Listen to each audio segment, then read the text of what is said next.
cyangwa se ngo ngire isoni zabo. Reka mpanure mfite aho mbikura we. Mana we, mana we, mana we, mana we. Ha! Teyaba doze nema hade sawari bi.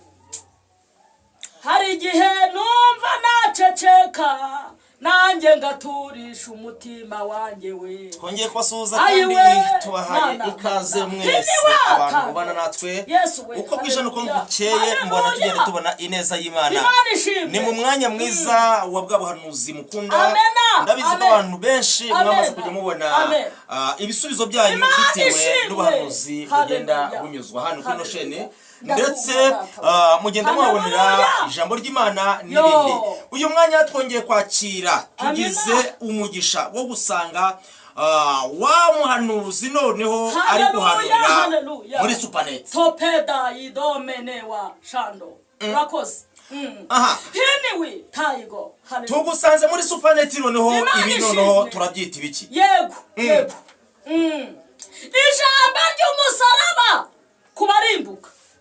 Ntiwumva ngo shirimanda n'ubupfu ariko kuri twebwe abakizwa n'imbaraga z'Imana.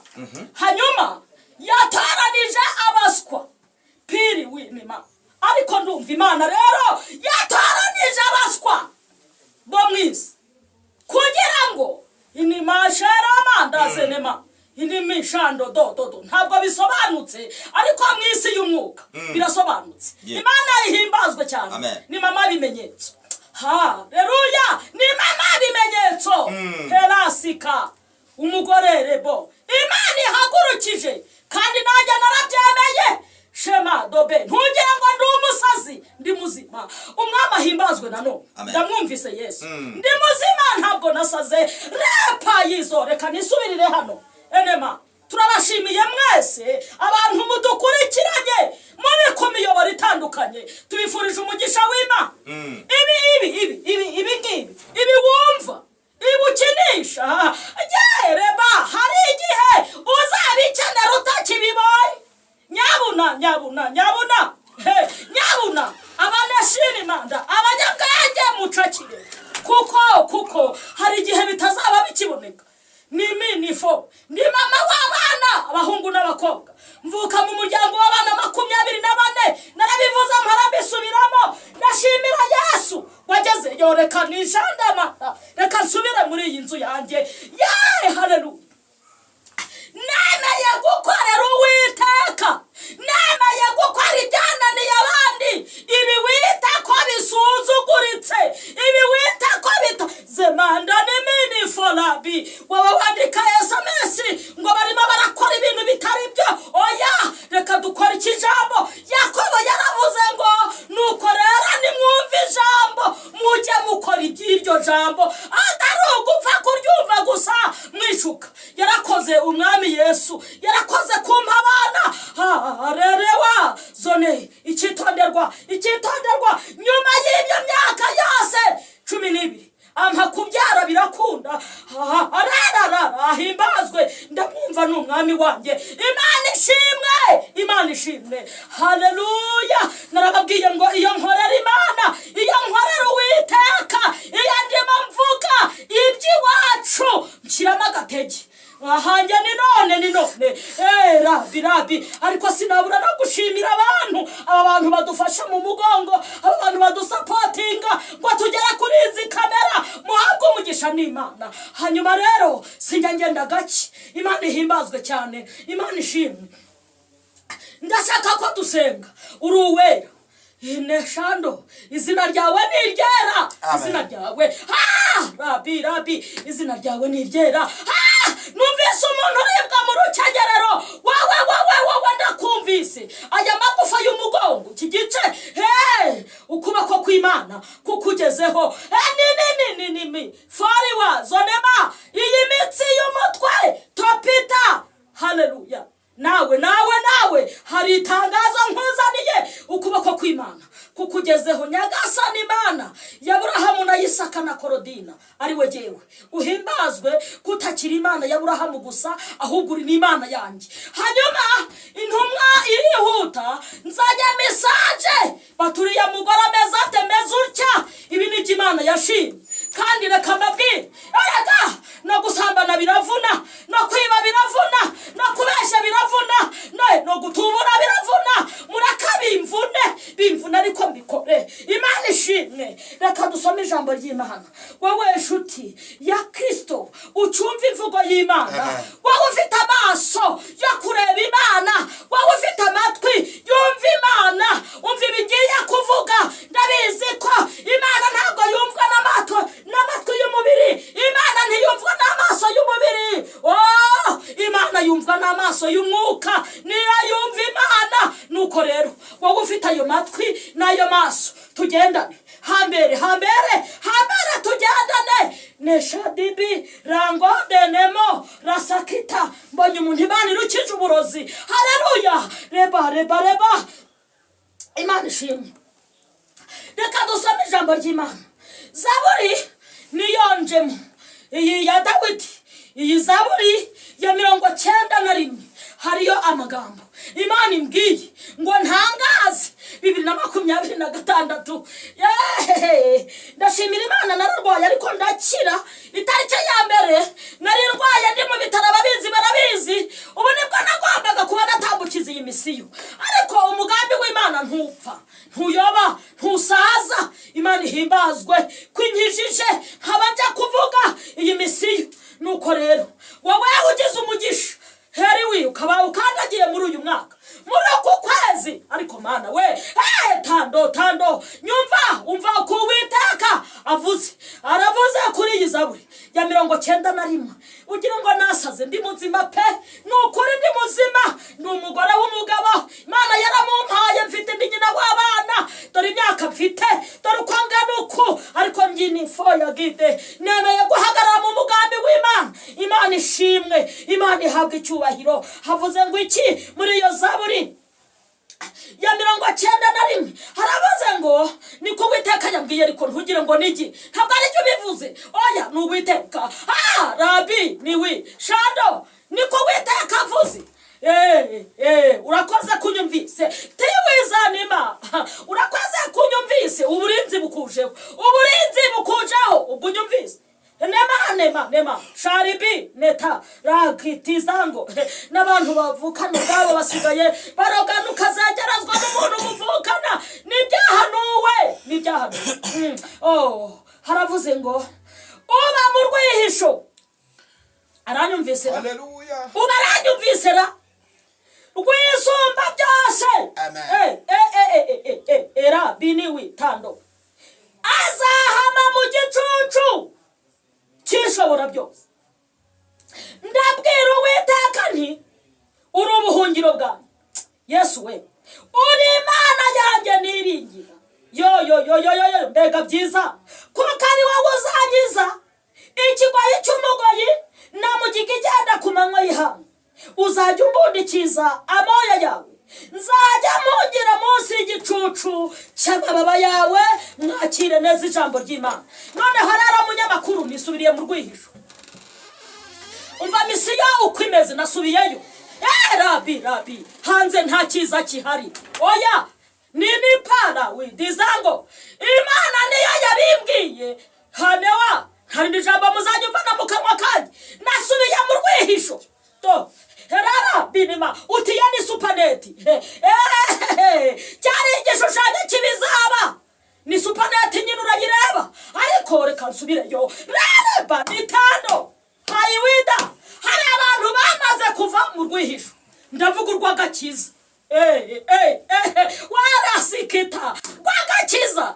Uti kandi baririmba. Mana we, uti kandi ari abacuranzi bakorari. Rabi reka nongera ndunguruka. Shani mitango zoni herawi. Uti kandi bani sharewi dibi bafite inshinga. Ndasubirayo pe. Yesu we, mandi watango zanima pariwi dasika. Nongera babwire ko mbibutse ko ubu butumwa ndimo ndavuga ntabwo bureba Abanyarwanda gusa. Ntabwo nema ikitonderwa n'Abarundi n'Abakongomani n'Abazambiya. Umuntu wese wumva uru rurimi mvuga, reka mvuga Ikinyarwanda, ntabwo nongera nanima. Nari nishari gwadazi nimanda, ntabwo byanku kutavuga urw'iwacu, ariko umuntu wumva ururimi mvuga rw'ikinyarwanda, itangazo, mbega ibyago, mbega amakuba, mbega agahinda, mbega gucamererwa, abarisami widangonema. Aha ndakumva Uwiteka mbagira inama, abantu bavuye mu rwihisho rwisumba byose. Iyi ni supaneti mu buzima busanzwe, ikinga imibu, yatuma nta kintu kikurya uraye ku buriri, cyangwa cyane kurya bitewe n'uko imeze. Ariko Imana imbwira, marayika avugana nanjye, yambwiye ngo ararigereranya mbireba, yarayabyubaka ndeba nanjye rero nje kubisubiramo. None repata sikiti zonima Rabi, wowe ni wowe unyumvise nyine, ese uracyarimo cyangwa wasohotsemo? Mana we, igihe wikinisha bwa mbere burya wavuyemo. Yenda kumvise nanaba shanima, igihe ugambirira nawe kwihorera burya wari wavuyemo. Subiramo teto bezimimanda, subiramo. Ndarangurura Banyarwanda munyumve, Barundi munyumve, bantu mutuye mu bihugu bitandukanye, ndarangurura muri iyi supaneti abantu bavuye mu rwihisho. Itangazo 2026 irabananiye, ntago bari buyishobore. Reka nsubiramo, abantu banisango bavuye mu rwihisho. Uti kandi bakibwiriza baramaze rwose. Uti kandi yewe Yesu we, uti bakira ba profeti. No oya, mu rwihisho rw'agakiza. Oh haleluya, Imana ishimwe, ndanezerewe Mana, ndishimye cyane. Abantu rero nimugaruke mu rwihisho. Oya, ntabwo mbwira inka, ntabwo mbwira ihene, simbwira ingurube. Oya, ndabwira abana b'Imana bari mu rwihisho rw'agakiza, barababariraga. Tolewa zimi retando, wewe wumva umuriro waka, haracyari imbaraga zemanda zagukiza.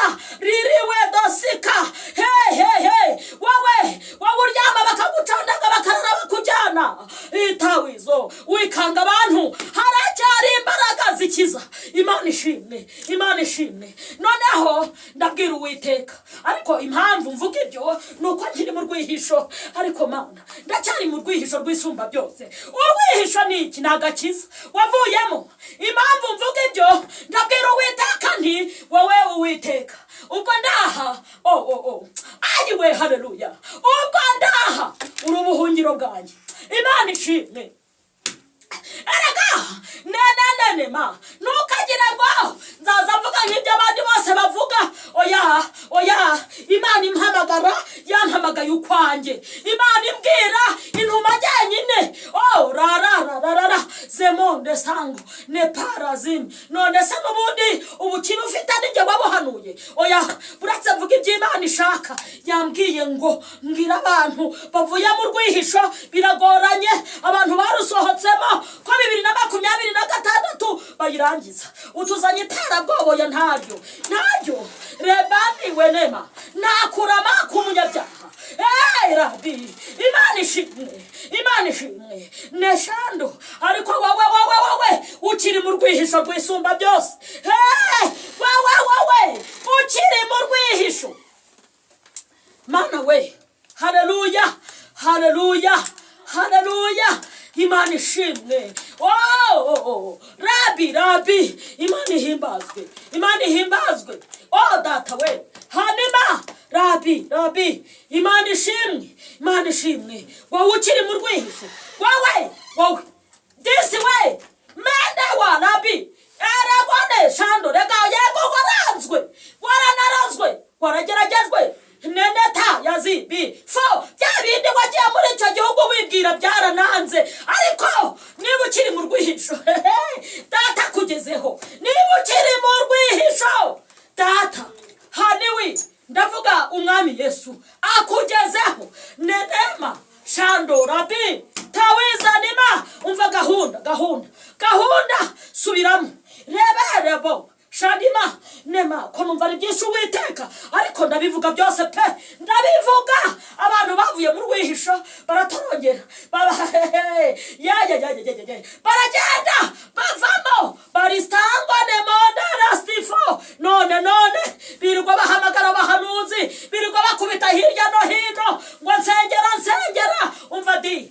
ikibanza ikibanza jyamo ndavuga mu gakiza subiramo mu gakiza imana imbazwe tabinima rabi shani widiza ngo mbonye umuntu urwaye igihe kirekire imana iramuhagurukije pe rabi mbonye umuntu wumva amajwi amatwi y'akaziba yarazibye shari wida ndabona pe ndareba ndumva nishando amatwi yanjye arazibuye uwiteka harimo aravuga hanema ndasika nema kabantu se bari mu rwihisho ari bagiye kubera ubuhungiro erega 2026 hadutse mugiga rabi shayino hadutse mugiga munishando ndasubira mu rwihisho turengere nema sinababwiye ko ntajya nkora gake iyo ndimo nkorera umwami hadutse mugiga umva wagira ngo ndakora ubusa wagira ngo ndavugiriza induru ubusa oya soma hepfo hahara binima mugiga igenda ku manywa y'ihangu ndasubirayo pe yetepa shando igiye kugigenda umva mukozi w'imana rerabo igiye kugigenda ku manywa y'ihangu mani dufashe yesu we umuntu utarimo ujya kumva wumve ngo yamugiguye reba yamugiguye perasi mugiga igenda ku manywa y'ihangu 2026 iradutse mu bakomeye n'aboroheje kandi umva ikindi kandi harimo shamara ntabwo ari ugutera ubwoba pe ngiri ijambo ry'imana somera zaburi wumve kandi harimo ngo n'umwambi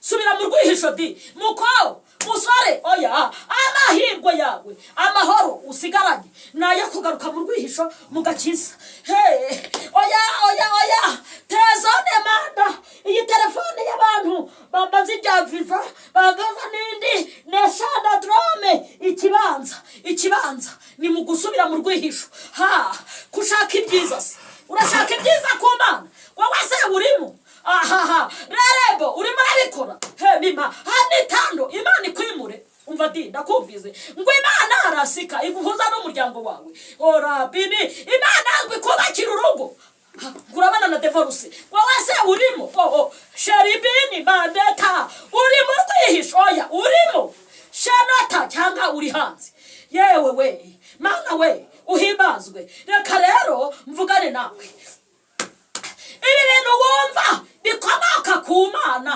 imana ibiha abana bayo imana ibiha abantu bagendana nayo ngaho rero umva uko nkubwiye na mugiga igenda ku manywa y'ihangu igiteye ubwoba cyane nijoro ndaguhimbaje ko kitazangeraho haleluya igiteye ubwoba cyane nijoro ntabwo kizangeraho pe wowe se hanema niba unyumvise andika ngo nanjye andika ngo amena muri komenti vuga ngo turi kumwe ndashaka iri tsinda riba mu bwihisho iri tsinda riri mu rwihisho ndarishaka hanema abantu basohotsemo ngo reka nsambane rimwe numva uko bimera asambanye ahita atera inda none umwana yarataye ariko koko yego nta muntu wakubonye yego nta muntu ukuzi ariko se imana yo mana we imana yose mana we dano paya imana yose irakuneshano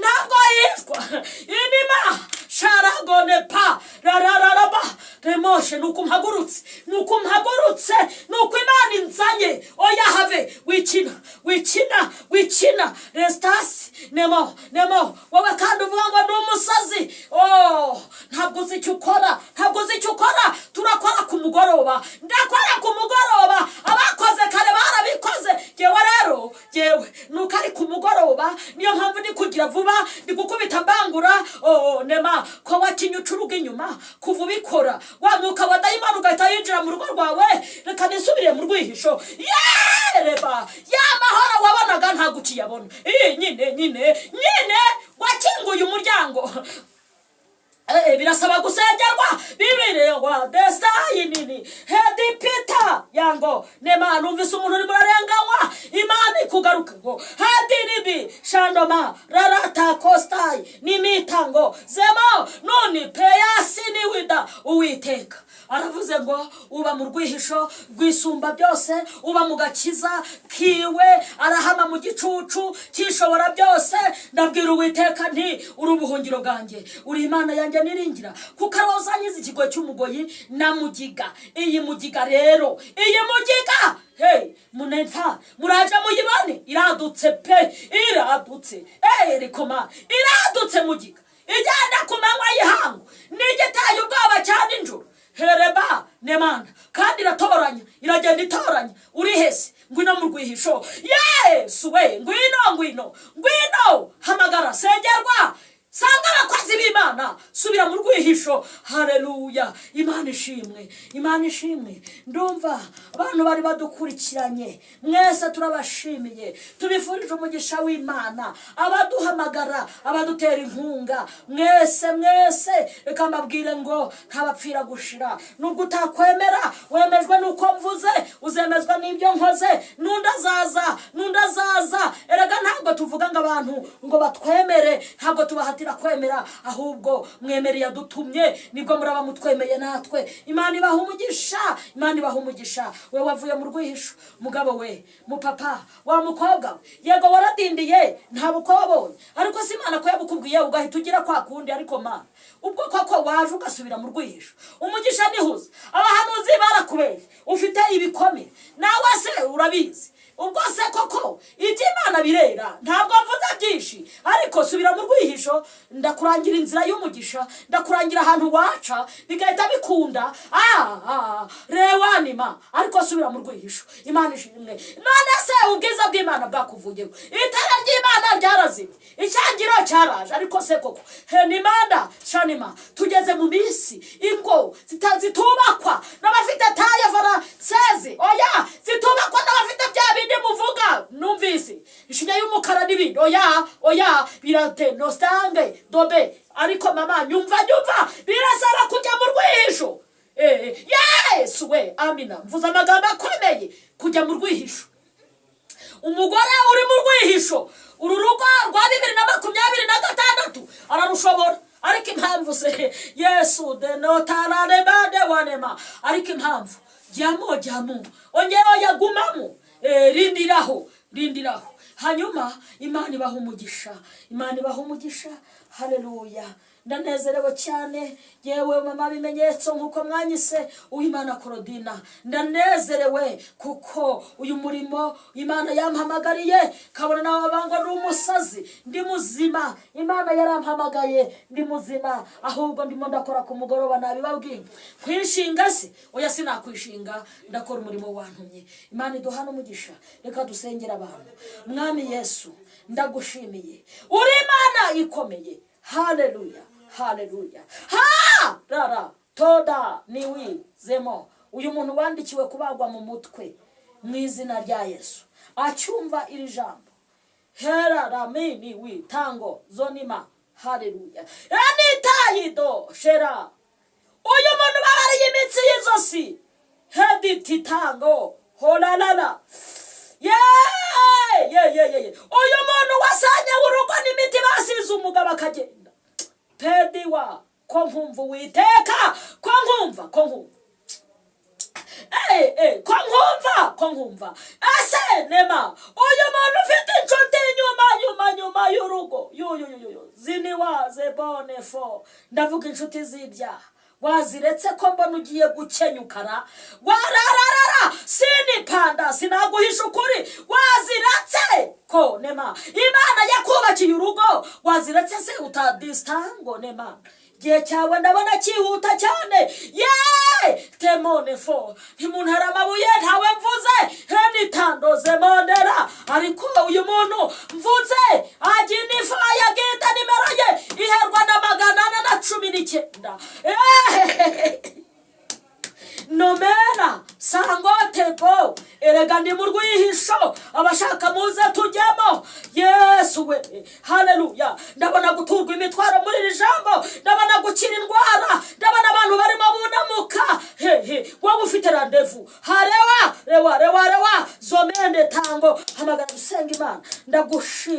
ndagushimiye mana, ndagushimiye mana, mana yanjye, mana ya Korodina, ndagushimiye wewe wampaye agakiza. Umuntu wese wumvise ijambo ryawe, umuntu wese ukumvise uvuga aruhuke, abahoke, uwari ubyimbyina ibyimbuke, uwari ubyimbye amaguru uwunesharaba, uwari urwaye amaso retando zominiwa tando, izi ngo zatandukanye umwabukundukwe. Yesu we, ndasenze murgunishandema ubwo ndi mu rwihisho. Abantu baze kuri Yesu, baze mu gakiza, basubira mu rwihisho. Hanze ni habi, kwa Satani ni habi, nta cyiza kiriyo. Anenema hanetando, ngo ufite akazi, ngo uri mu kazi, ngo nene mone wabuze akanya.